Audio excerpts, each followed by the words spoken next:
Good morning, team. Justin here. Hope you're having a really good day today. In the world of credit cards and getting points back on every dollar that we spend, uh, a kind of a rule of thumb or a benchmark that seems to be common with a lot of credit cards is 2 points back per dollar spent. With that, that'll be unlimited spending on all your different categories. Once you get above 2x back, then you start getting into spending caps and rotating categories, or like 3x in this category and 4x on that category, things like that. So when we have a card and we are getting return on all our spending, that limit is about 2x. And one of these cards that has this 2x is the Capital One VentureX card. And this is the premium $395 card by Capital One. It's really good travel card, and it gives all those travel benefits. It has transferable currencies, lounge access, and then 2x on everything. With all these, it's a real solid one card to rule them all, kind of, and there isn't a lot of need for other cards to come fill in the gaps here and there. But Capital One does have another card that can fill in the gaps nicely, and that's the Capital One Savor card. Technically, the Capital One Savor card is a cashback card, and it's kind of spelled funny. It's SAVOR, and has a really cool copper-looking design. The Savor card is advertised as a cashback card, and it's not as well known as the Freedom cards, like the Freedom Unlimited and the Freedom Flex, where we know that we can take those points from the Freedom Flex and the Unlimited and transfer them over to the Chase Sapphire Preferred in the form of Ultimate Reward points. But the Savor card, it's not as well known, but we can take those points and transfer them over to the VentureX card and transfer those points from there out to the airline transfer partners. And this card has some good spending multipliers that makes it a real good complement to the VentureX. So we don't get a trifecta out of it all, but we do get a really strong duo with the VentureX and the Savor card.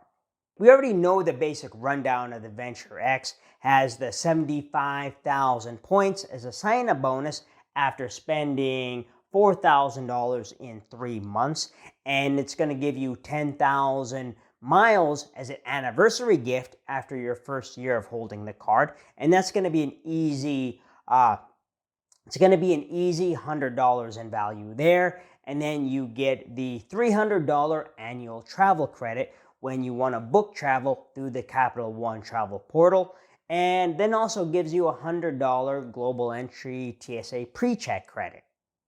Then has the $395 annual fee. It's one of the lowest annual fees out of all these premium card setups. And the spending multipliers are 10x when you book hotels through the Capital One travel portal, 5x when you book flights through the portal, but you do get 2x on everything unlimited with this card. And that's another thing that sets this card apart, is that it has a really good multiplier. It's got a low annual fee, good multiplier, and then it's really easy to use. Now you could use these points, transfer them out to the transfer partners.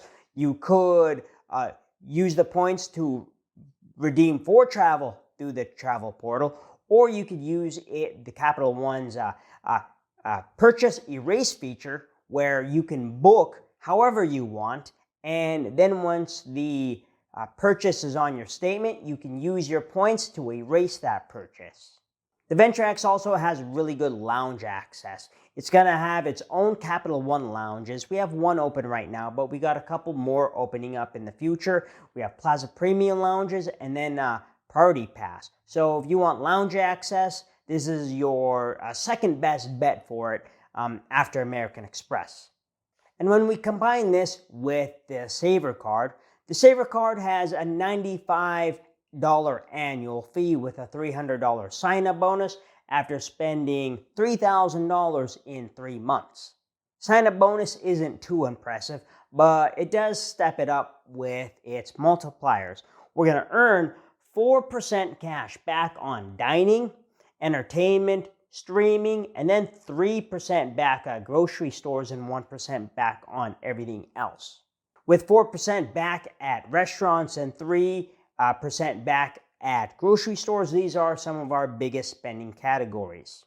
And then we have the category of entertainment, and right off the bat, what exactly does that mean? So in the FAQ section, it says what counts as entertainment, and it looks like movie theaters, sporting events, professional, semi-professional live events, theatrical promotions, amusement parks, tourists, aquariums, zoos, dance halls, record stores, pool halls, bowling alleys. So that looks like a decent enough definition for entertainment to earn enough points from that.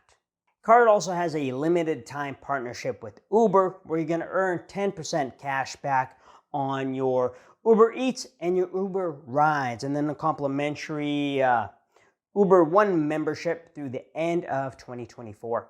When we compare the spending multipliers to the Chase trifecta and the American Express trifecta, we're going to get 3x at grocery stores from our Capital One duo, where American Express, that's going to give us 4x from the Gold card, and then the Chase trifecta is going to give us the occasional 5x with the Freedom Flex on the rotating categories, and then 3x from the Chase Sapphire Preferred for the online grocery delivery. Capital One gives us the 4x on restaurants, same as American Express, and then the Chase Sapphire Preferred will give us the 3x. Streaming, we get 4x with Capital One, 2x on the American Express if we have the Blue Business Plus card for its all other category, and then our Chase Sapphire Preferred is going to give us 3x. General travel with Capital One is going to be 2x from the all other category on the VentureX, and then with American Express, we could get 5x on the Platinum card, but that's only through flights. And then we got 3x from the Gold card on flights too. With the Chase Sapphire Preferred, we'll get the 2x. And then with the absolute minimum for all other spending categories, we have 2x with the VentureX, and then we have 2x with the Blue Business Plus in the Amex trifecta, but that's up to $50,000 in spend, but I think that's plenty enough. And then we'd have 1.5x with the Chase Freedom Unlimited. Pretty simple setup, and you don't have a lot of hoops to jump through, all these other different kind of monthly coupons or monthly credits that you have to keep track of. And it seems pretty clear that Capital One's kind of chasing after American Express, first with the launch of their new first they had the VentureX card come out, and that was a big splash and a big success. Then they came out with the VentureX Lounges, and then they're coming out with their, I think it's called the Premier Collection, a curated list of hotels that you could book through the travel portal as a competitor to American Express's Fine Hotels and Resorts. One area that might be a little bit of a concern for you is transfer partners. They have some hotel transfer partners, but these aren't big names. No Marriott, no Hilton, no Hyatt. And then airlines, they don't have any domestic carriers that we're really familiar with. But if you did have these points, just because there's not domestic carriers as transfer partners doesn't mean you couldn't fly domestically in the United States with the transfer partners that it does have. With Aeroplan, Avianca, and British Airways, those are all pretty easy ways to transfer your points out and then still fly domestically within the United States on foreign carriers. So that's the rundown of the Capital One duo between the VentureX and the Savor card. Hope you got some good information out of this. I hope you feel like you learned something, got some value out of that. If you did, hit the thumbs up button. Really appreciate that. Really appreciate you subscribing to the channel as well. Then I'll have some other videos over here that you can watch. And I want you to go have a good day, all right? Justin out.